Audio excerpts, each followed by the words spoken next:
जय सिया राम। जय हनुमान। बचपन में दिया गया संस्कार अमिट होता है। इसी पर माता मदालसा की कथा आती है। आप लोग पूरी कथा अवश्य श्रवण करें। मानव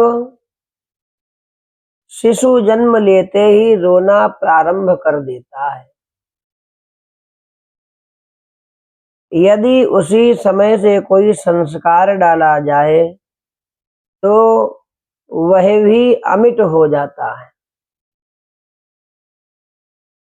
महापतिव्रता पति प्राणा मदालसा चाहती थी कि उनका पुत्र ब्रह्म ज्ञानी बन जाए, क्योंकि मनुष्य जीवन का सबसे बड़ा लक्ष्य यही है। उपनिषद ने कहा है कि यदि इस शरीर से मनुष्य ईश्वर को जान गया तब तो मानव शरीर धारण करना सफल हो गया, नहीं तो उसका सर्वनाश हो गया। इसलिए मदालसा का पुत्र जब उत्पन्न हुआ तो उसी समय से वे उसमें आत्म तत्व का संस्कार डालने लगी। वे शिशु से कहती है कि हे पुत्र, तुम शुद्ध हो, अर्थात माया से निर्लिप्त आत्मा हो। तुम रोते क्यों हो? क्योंकि रोना आत्मा का धर्म नहीं है, रोना तो शरीर का धर्म है। 10वें दिन पिता ने उस नवजात शिशु का नाम विक्रांत रखा और विक्रांत कहकर पुकारा भी। नाम आत्मा का तो होता नहीं है, क्योंकि आत्मा तो सर्वव्यापक है। नाम शरीर का होता है। इस तथ्य को मदालसा ने शिशु को पहले ही दिन रोते समय कह दिया था। इस तरह निरंतर मदालसा नवजात शिशु को आत्म तत्व का संस्कार डालने लगी और देह में आत्म बुद्धि ना हो इसका भी संस्कार डालने लगी। विक्रांत जीवन पर्यंत ब्रह्मानंद में ही लीन रहा। आत्म तत्व का यही संस्कार उन्होंने अपने दूसरे और तीसरे पुत्रों सुबाहु और शत्रुमर्दन को भी दिया। इसका फल यह हुआ कि तीनों के तीनों पुत्र विवाहादि दुनियावी चक्कर में ना पड़कर ब्रह्मानंदी ही रहने लगे। अपने तीनों पुत्रों को व्यवहारिक ज्ञान से रहित देखकर ऋतध्वज को यह चिंता हुई कि इन तीनों पुत्रों में से कोई भी शासन नहीं कर सकता, फिर मेरे राज्य का भार कौन संभालेगा। तीनों पुत्रों को सदा ब्रह्मानंद में लीन देखकर राजा को सुख तो बहुत मिलता था, परंतु साथ ही यह भी चिंता सताती रहती थी कि राज्य कार्य कैसे चलेगा। इसलिए उन्होंने अपनी पत्नी मदालसा से कहा कि मेरी आज्ञा है कि चौथे पुत्र में तुम ऐसे संस्कार डालो कि वह हमसे भी बढ़कर कुशल शासक प्रमाणित हो जाए। मदालसा यद्यपि आत्म तत्ववेत्ता थी, किंतु स्त्री होने के नाते पति पातिव्रत धर्म की महत्ता को भी जानती थी। इसलिए पति प्राणा थी, पति में इतना अनुराग रखती थी कि एक बार इन्होंने यह सुन लिया कि मेरे पति मर गए तो अपने प्राणों को भी त्याग दिया था। इस तथ्य की जानकारी रखना पाठकों को आवश्यक है, इसलिए इसका उल्लेख किया जा रहा है। मार्कंडेय पुराण का आख्यान है कि राजा शत्रुजित के प्रिय पुत्र का नाम ऋतध्वज था। ये राजनीतिज्ञ, वीर एवं प्रजावत्सल थे, इसलिए पिता ने उन्हें युवराज पद पर अभिषिक्त कर दिया था। एक दिन एक दिव्य घोड़े को उनको सुपुर्द करते हुए कहा कि बेटा देखो, आजकल बहुत से दानव पाताल से पृथ्वी पर आकर प्रजा को कष्ट पहुंचा रहे हैं। यह दिव्य घोड़ा संपूर्ण पृथ्वी पर भ्रमण कर सकता है। तुम इस पर बैठ कर दानवों का संहार कर प्रजा के कष्ट को दूर करो। राजकुमार ऋतध्वज ने अपना काम बहुत बखूबी से निभाया। प्रायः दानव पृथ्वी छोड़कर पाताल लोक में भाग गए। पाताल में दानवों का राजा पाताल केतु था। ऋतध्वज ने उसको पृथ्वी से तो भगा दिया, पर वह बार बार पृथ्वी वासियों को कष्ट देता ही रहा। अंत में ऋतध्वज उसका पीछा करते हुए पाताल लोक चले गए और उसका सेना सहित संहार कर दिया। इस तरह पृथ्वी का बोझ तो ऋतध्वज ने हटा दिया, लेकिन पाताल पहुंचने पर उनके ऊपर एक बोझ और आ पड़ा। वहां उन्हें बताया गया कि पाताल केतु ने गंधर्वराज की पुत्री मदालसा को बहुत दिन से कैद कर रखा है और वह उसे अपनी पत्नी बनाना चाहता है। आप उसका उद्धार करें। यह सुनकर ऋतध्वज ने पाताल केतु के घर में प्रवेश किया। वहां मदालसा को देखकर वे आश्चर्यचकित हो गए। उसका रूप लावण्य अलौकिक था। मदालसा भी अनुराग से मोहित हो गई। बोली कि हे राजन, मुझे पत्नी रूप में स्वीकार करो। यह पहला अवसर है कि हम में अनुराग आया है। युवराज ऋतध्वज ने उसे अपने कुबलय घोड़े पर बिठा लिया और शीघ्र ही घर पहुंच गए तथा शुभ अवसर आने पर मदालसा से विवाह कर लिया। मदालसा तो सब जगह ब्रह्मा को देखते थे। मदालसा तो सब जगह ब्रह्म को देखती थी और सदा ब्रह्म में ही लीन रहती थी। पति को भी उसने ब्रह्म के रूप में स्वीकार किया देखा और उसके ब्रह्मानंद में चार चांद लग गए। बीच में एक ऐसी घटना घटी जिसने प्रमाणित किया कि वह सचमुच पति प्राण थी। बात यह हुई कि पाताल केतु का छोटा भाई ताल केतु था।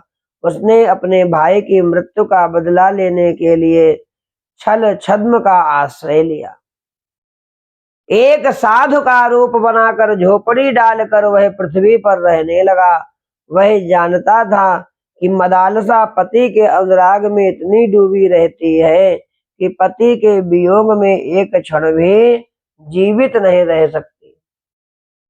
ताल केतु साधु का स्वांग बनाकर एक कुटी में रहने लगा और निरंतर ऋतध्वज की प्रतीक्षा करता रहा। एक दिन कुबलय घोड़े पर पृथ्वी की परिक्रमा करते हुए ऋतध्वज उसकी कुटी पर पहुंचे। साधु जानकर उन्होंने उसे प्रणाम किया। ताल केतु बहुत प्रसन्न हुआ। उसने कहा कि हे राजन, मैं बहुत दिन से आपकी प्रतीक्षा कर रहा हूं। मैं जानता हूं कि आप दृढ़ प्रतिज्ञ हैं, जो कहेंगे उसे अवश्य पूरा करेंगे। मैं एक यज्ञ करूंगा, उसमें स्वर्ण की दक्षिणा अपेक्षित है। मैं याचना करता हूं कि आप अपने कंठ में धारण किया हुआ स्वर्ण का हार मुझे दे दे। एक और प्रार्थना है कि थोड़ी देर तक मेरे आश्रम की रक्षा करें। मैं जल में घुसकर वरुण देव की आराधना करता हूँ। अधिक देर नहीं लगेगी, ऐसा कहकर राजकुमार का कंठाभरण लेकर जल के भीतर ही भीतर वह राजमहल में पहुंच गया। वहां उसने कहा कि एक दानव ने ऋतध्वज को मार डाला है, मैं उनका कंठाभरण ले आया हूँ। यह प्रमाणिक समाचार सुनकर मदालसा ने अपने प्राण त्याग दिए। यह तो मदालसा के पति के प्रति अनुराग की बात हुई। आगे एक ऐसी घटना घटी जिसमें मदालसा को पुनः उसी रूप में जीवित कर ऋतध्वज को सौंप दिया गया। वह घटना इस प्रकार है। पाताल लोक में नागों के राजा अश्वतर थे।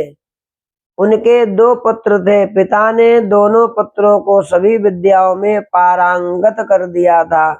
एक दिन उन्होंने कहा कि तुम लोग सभी प्रकार का ज्ञान प्राप्त कर चुके हो, अब पृथ्वी का भौगोलिक ज्ञान प्राप्त करने के लिए तुम्हें वहां जाना चाहिए। यह सुनकर वे दोनों ब्राह्मण वेश में पृथ्वी पर आए। यहाँ युवराज ऋतध्वज का नाम पृथ्वी के कण कण में व्याप्त था। ये दोनों भी युवराज के पास पहुंचे। युवराज ने अपने गुणों से उन्हें अभिभूत कर दिया। अब इन दोनों का मन युवराज के बिना लगता ही नहीं था। एक दिन गंधर्वराज ने अपने पुत्रों से पूछा कि मैं तुम दोनों को केवल रात में ही देख पाता हूँ, ऐसा क्यों? पुत्रों ने बताया कि युवराज ऋतध्वज पृथ्वी पर हम दोनों के मित्र हो गए हैं। उनके गुण और शील ने हम दोनों को परवश बना दिया है। उनके बिना हमें चैन नहीं मिलता। यहाँ आने पर उनके वियोग में हमें लंबी लंबी श्वास खींचनी पड़ती है। नागराज पिता के कर्तव्य को जानते थे। उन्होंने पूछा कि तुमने इतने गुणी युवराज की कोई इच्छा पूरी की है कि नहीं? मेरे घर में जितने रत्न धन आदि हैं, उन्हें देकर उनका बदला चुकाओ।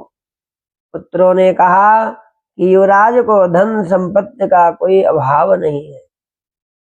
जो हमारे घर में है वह सब उनके पास विद्यमान है। नागराज ने कहा कि प्रत्येक व्यक्ति को कोई ना कोई अभाव अवश्य होता है। तुम दोनों सोचकर बताओ कि उन्हें किस चीज की कमी है। पुत्रों ने कहा कि उन्हें उस वस्तु की कमी है जिसे ना हम पूरा कर सकते हैं और ना आप पूरा कर सकते हैं। उनकी एक प्राण प्रिया पत्नी थी। उसके प्राण धोखे से एक दानव ने हरण कर लिए। राजकुमार को उसी का विरह है, लेकिन इस कमी को हम लोग पूरा नहीं कर सकते।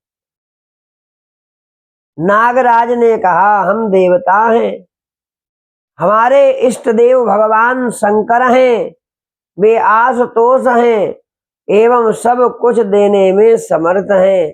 नागराज ने आराधना करके भगवान शिव को प्रसन्न कर लिया। भगवान शिव ने कहा, नागराज वर मांगो। नागराज ने कहा, प्रभु मदालसा मुझे पुत्री रूप में प्राप्त हो जाए।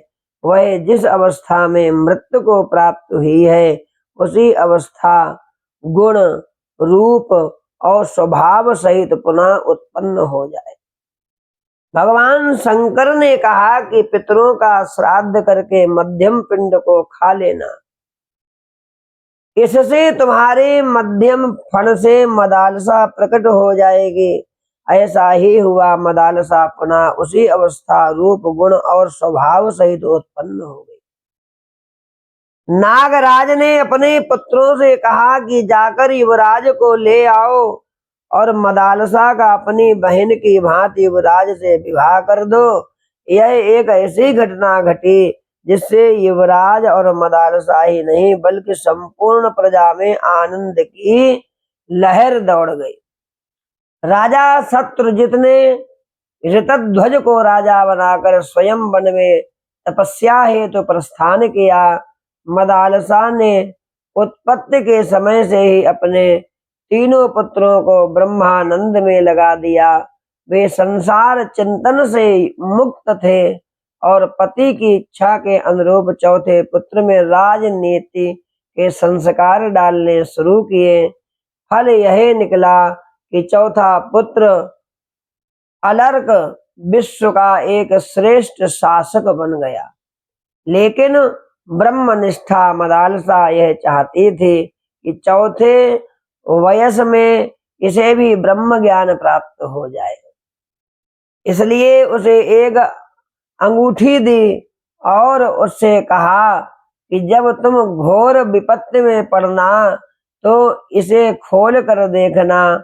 उसमें लिखा था कि घोर विपत्ति में किसी महापुरुष का आश्रय लो। अलर्क के भाई भी चाहते थे कि यह केवल दुनिया का एक श्रेष्ठ शासक बनकर ही ना रह जाए, अपितु अपने मनुष्य जीवन को सफल करे। अलर्क के सौभाग्य से उसे महापुरुष के रूप में जगत गुरु भगवान दत्तात्रेय मिले और उसका भी मानव जीवन सफल हो गया। उपर्युक्त कथा से स्पष्ट हो जाता है कि शिशु के जन्म के दिन से ही संस्कार देने प्रारंभ करने चाहिए। वे संस्कार अमिट हो जाते हैं। इस प्रकार हम चाहें तो अपने बालक को ब्रह्मनिष्ठ बना दें और चाहे तो श्रेष्ठ शासक बना दें। इसलिए बालकों में बचपन से ही संस्कार भरने चाहिए, जिससे कि उनका भी जीवन सफल हो और आपका कुल परंपरा भी सफल हो जाए। जय सिया राम, जय श्री कृष्ण। श्री कृष्ण गोविंद हरे मुरारे, हे नाथ नारायण वासुदेव। श्री कृष्ण गोविंद हरे मुरारे, हे नाथ नारायण वासुदेव। बोलिए जय श्री कृष्ण। राधे राधे।